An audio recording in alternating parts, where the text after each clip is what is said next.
आप सभी भाई बहनों का ब्रेकिंग आध्यात्मिक न्यूज की कक्षा में बहुत बहुत स्वागत है। आज की चर्चा का विषय है भौतिकवाद और अध्यात्मवाद। देखिए, भौतिकवाद के नीचे हमने दो शब्द और लिखे हैं, अर्थ और काम। और अध्यात्मवाद के नीचे हमने दो शब्द लिखे हैं, धर्म और मोक्ष। यानी कि हमने भौतिकवाद के नीचे अर्थ और काम का एक जोड़ा बना दिया और अध्यात्मवाद के नीचे धर्म और मोक्ष का एक जोड़ा बना दिया। क्योंकि शास्त्रों में चार प्रकार के पुरुषार्थ करके धर्म, अर्थ, काम, मोक्ष। धर्म को प्रथम स्थान पे रखा गया है, अर्थ और काम को बीच में रखा गया है, दूसरे और तीसरे स्थान पर, और चौथे स्थान पर मोक्ष। इसका अभिप्राय क्या लेना है कि हमारे आपके जीवन में अर्थ यानी कि धन और भोग, ये दोनों एक जोड़ा इसलिए कहा जाता है क्योंकि धन की जो आवश्यकता है वो कामनाएं पूरी करने के लिए, भोग इच्छाएं पूरी करने के लिए या आवश्यकताओं की पूर्ति के लिए ही थी। और ये सभी आवश्यकताएं कहो, कामनाएं कहो, भोग इच्छाएं कहो, किसकी हैं? आपके हमारे स्थूल शरीरों की। क्योंकि आपके हमारे तीन शरीर हैं, स्थूल शरीर, सूक्ष्म शरीर और कारण शरीर। और अक्सर एक साधारण मनुष्य है जो एक संपूर्ण रूप से भौतिकतावादी जीवन ही व्यतीत करता है, उसको तो देखिए स्थूल शरीर से आगे जो सूक्ष्म शरीर है या कारण शरीर है, इनका कोई बोध ही नहीं होता।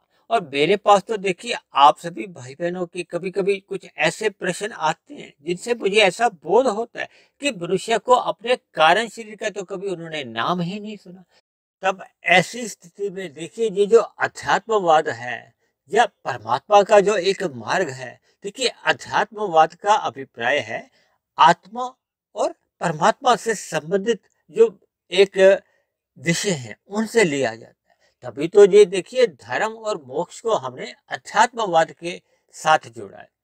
क्योंकि भौतिकतावाद का क्या अभिप्राय है? देखिए, भौतिकवाद का अभिप्राय है कि ये जो पांच भौतिक भूत है ना, पृथ्वी, जल, अग्नि, वायु, आकाश, ये माया के ही अंतिम तत्व हैं। देखिए, प्रकृति ये तमोगुण, रजोगुण और सतोगुण का जो एक 23 तत्वों में विस्तार है, उसको कहा जाता है। अक्सर इस पर हमारी चर्चाएं होती, लेकिन एक साधारण मनुष्य है क्योंकि उसका स्वयं का शरीर पृथ्वी, जल, अग्नि, वायु, आकाश का ही बना है। और अक्सर एक साधारण ज्ञान के अनुसार अक्सर मृत्यु के बाद कह दिया जाता है कि पांच तत्वों का बना था, पांच तत्वों में ही लीन हो गया। तो ये जो पृथ्वी, जल, अग्नि, वायु, आकाश है, इसमें पृथ्वी तो देखिए अंतिम तत्व है क्योंकि पृथ्वी तत्व सबसे अधिक स्थूल है, फिर उससे कम स्थूल है जल, फिर अग्नि, फिर वायु, फिर आकाश, फिर पांच आपके हमारे जो एक पांच भौतिक विषय हैं, वो इन्हीं के ही सूक्ष्म तत्व हैं, गंध, रस, रूप, स्पर्श और शब्द। फिर पांच ज्ञानेंद्रियां आती हैं, पांच कर्मेंद्रियां आती हैं, ये और अधिक सूक्ष्म है। फिर मन बुद्धि आते हैं, ये और अधिक सूक्ष्म है। यहाँ तक देखिए ये सूक्ष्म शरीर का हिस्सा है। फिर ये कारण शरीर, अहंकार तत्व क्या है, ये और भी अधिक सूक्ष्म है। यानी दूसरे आसान शब्दों में ये जो स्थूल शरीर है, सूक्ष्म शरीर है और कारण शरीर है, ये भी माया के हैं, ये भी भौतिकवाद के अंतर्गत ही आते हैं। भले ही एक साधारण मनुष्य को पृथ्वी, जल, अग्नि, वायु, आकाश तक ही एक ज्ञान रहता है। या संक्षेप में आप यूं भी समझ सकते हो कि जब तक एक साधारण मनुष्य का लक्ष्य विषय भोगों की प्राप्ति का ही बना रहता है, या स्थूल शरीर को अधिक से अधिक कैसे आराम मिले, उसको सुख सुविधा के अधिक से अधिक साधन मिले, जब उसका लक्ष्य इन्हीं विषय भोगों की प्राप्ति का कहो, या ये जो पांच भोग्य विषय हैं, गंध, रस, रूप, स्पर्श और शब्द, इन्हीं पांच भोग्य विषयों की प्राप्ति के लिए ही वो अपनी दिनचर्या को बढ़ाता है। दूसरे आसान शब्दों में आप यूं भी कह सकते हो कि जितने भी उसके दिनचर्या में कर्म होते हैं, चाहे वो पुण्य कर्म हो चाहे वो पाप कर्म हो, वो भोग प्रेरित होते हैं। वो अपने स्थूल शरीर को अधिक से अधिक विषय भोगों में लिप्त रखना चाहता है। और उसका आत्मा और परमात्मा के प्रति कोई विशेष आकर्षण नहीं होता। भले ही मन बुद्धि के स्तर पर वो आत्मा और परमात्मा को मान्यता भी हो, लेकिन इस दिशा की ओर वो कोई विशेष प्रयत्न नहीं करता। देखिए, एक साधारण मनुष्य कभी कभी ये सतोगुनी साहित्य पढ़ भी लेता है। ऐसी देखिए, मेरे जैसे भाई बहनों की ये बनी हुई वीडियो को भी कुछ कुछ अंश में सुन भी लेता है, लेकिन उसका कोई लक्ष्य परमात्मा की प्राप्ति का नहीं होता। तो तब तक उसके जीवन में अध्यात्मवाद का अंकुरण नहीं होता। देखिए, ये जो अध्यात्मवाद है, जब तक आपके हमारे मन के भीतर में ये संसार एक दुखालय नजर नहीं आता, तब तक ये जो मोक्ष है ना, मोक्ष प्राप्ति का एक लक्ष्य बन नहीं पाता। क्योंकि प्रकृति के देखिए 3 गुण हैं, तमोगुण, रजोगुण और सतोगुण। शास्त्रों में कहा गया कि तमोगुण से 10 गुना अच्छा रजोगुण है, रजोगुण से भी 10 गुना अच्छा सतोगुण है। और इसी आधार को बढ़ाते हुए मैंने विशुद्ध सतोगुण, जो कि परमात्मा के लिए कहा जाता है, विशुद्ध सतोगुण सतोगुण से भी 10 गुना अच्छा है। यानी कि जब जब हम इन विषय भोगों में लिप्त रहते हैं, तब तो हमारा आपका जीवन ये राजसी होता है। क्योंकि रजोगुण में भी मनुष्य अर्थ और काम धर्मानुसार करता है। यानी कि वो अन्य किसी जीवों के साथ छल कपट ठगी हेरा फेरी नहीं करता, अपने सुख प्राप्ति के लिए अन्य जीवों को पीड़ा नहीं देता। लेकिन जब जब वो इन विषय भोगों को भोगने में व्यसनी बढ़ जाता है, उसका रजोगुण बढ़ जाता है, वो अधिक भौतिकवाद बनता जाता है, तब ऐसी स्थिति में उसका अर्थ और काम तो बढ़ता जाता है।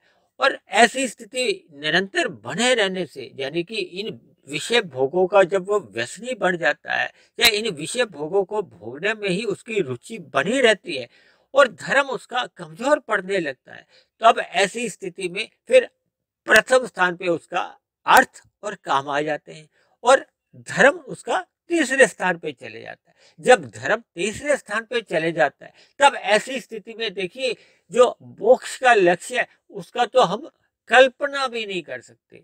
लेकिन जब जब मनुष्य रजोगुण में भी रहता है, उसका सतोगुण एक मर्यादा में रहता है, तो उसका जो धर्मानुसार जीवन चलता रहता है। इस बात को आप एक उदाहरण से समझिए।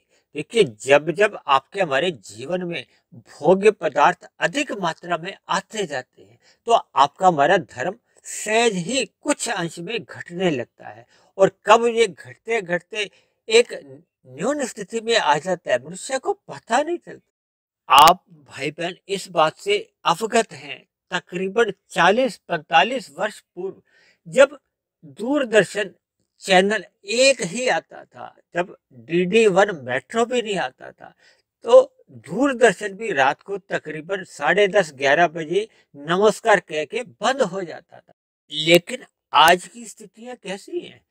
आपके हमारे टीवी पे कितने ही प्रकार के चैनल आते हैं, कोई गिनती ही नहीं है। 50 चैनल, 100 चैनल, 200 चैनल, 500 चैनल, और रंगीन आते हैं, 24 घंटे चलते रहते हैं, जिसके फलस्वरूप मनुष्य के इन विषय भोगों को भोगने की, देखिए मैं अभी पदार्थों की तो बात ही नहीं कर रहा, ये तो देखिए आंखों का विषय है। क्योंकि आपके हमारे 5 भोग्य विषय है ना, गंध, रस, रूप, स्पर्श और शब्द। देखिए, टीवी के माध्यम से तो देखिए केवल रूप और शब्द का ही एक दर्शन होते हैं, और ये जो आपके हमारे जो भोग्य पदार्थ बढ़ते जा रहे हैं, ये जो गंध रस के, ये भी एक अलग विषय है।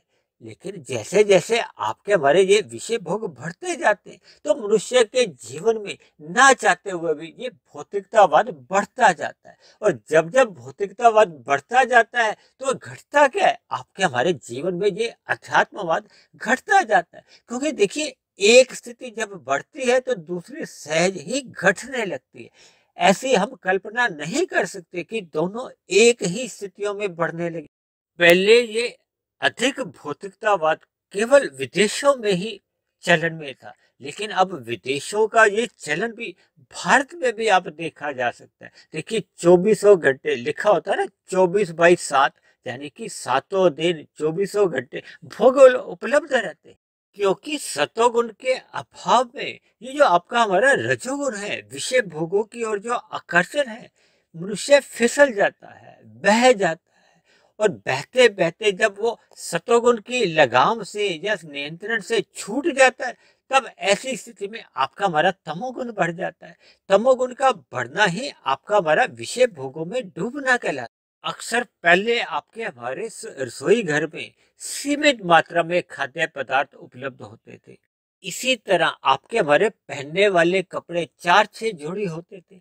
और आज देखिए, भोजन के मामले में कहो या वस्त्रों के मामले में, हम सभी भाई बहनों के घरों में भोजन के पदार्थ बढ़ते जा रहे हैं, वस्त्रों के एक जोड़ियां बढ़ते जा रही हैं। तो ये सब हमें आपको भौतिकवादी ही बनाते जा रहे हैं, जिसके फलस्वरूप आपका हमारा जीवन अध्यात्मवाद से दूर होता जा रहा है, जिसके फलस्वरूप आपके हमारे जीवन में धर्म घटता जा रहा है। और धर्म घटने के फलस्वरूप फिर मोक्ष प्राप्ति का लक्ष्य, जो कि एक मनुष्य जोनि का लक्ष्य होना चाहिए, मनुष्य जोनि पाकर हमें परमात्मा से जुड़ना हमारा आपका लक्ष्य बनना चाहिए। क्योंकि मनुष्य जोनि केवल कर्म जोनि है, साधना जोनि है, भोग जोनि कहीं भी नहीं कहेगी। इसलिए हम सभी भाई बहनों को अपने जीवन की आवश्यकताओं की पूर्ति के लिए, यानी कि अपने अर्थ और काम को धर्मानुसार करते हुए परमात्मा प्राप्ति का, यानी कि मोक्ष प्राप्ति का लक्ष्य बनाना चाहिए, ताकि आप सभी भाई बहनों का मिला हुआ जीवन सफल हो, सार्थक हो। इन्हीं शब्दों के साथ आज की चर्चा विशेष को मैं यही विश्राम देता हूँ। आज की बनी हुई वीडियो पर आप सभी भाई बहन चिंतन करें और परमात्मा से जुड़ें। यदि बनी हुई वीडियो आपको अच्छी लगी हो तो मेरी आप सभी भाई बहनों से विनती है कि इस वीडियो को अन्य भाई बहनों में भी शेयर करें। और यदि बनी हुई वीडियो में आपको किसी प्रकार की कोई आपत्ति हो, शिकायत हो, तो नीचे दिए गए कमेंट्स बॉक्स पर जाकर आप अपनी शिकायत लिख सकते हो। तो चर्चा को यहीं विश्राम देते हैं। कल फिर मिलते हैं एक नए विषय को लेकर, एक नए संदेश के साथ। तब तक आप सभी भाई बहनों का बहुत बहुत धन्यवाद।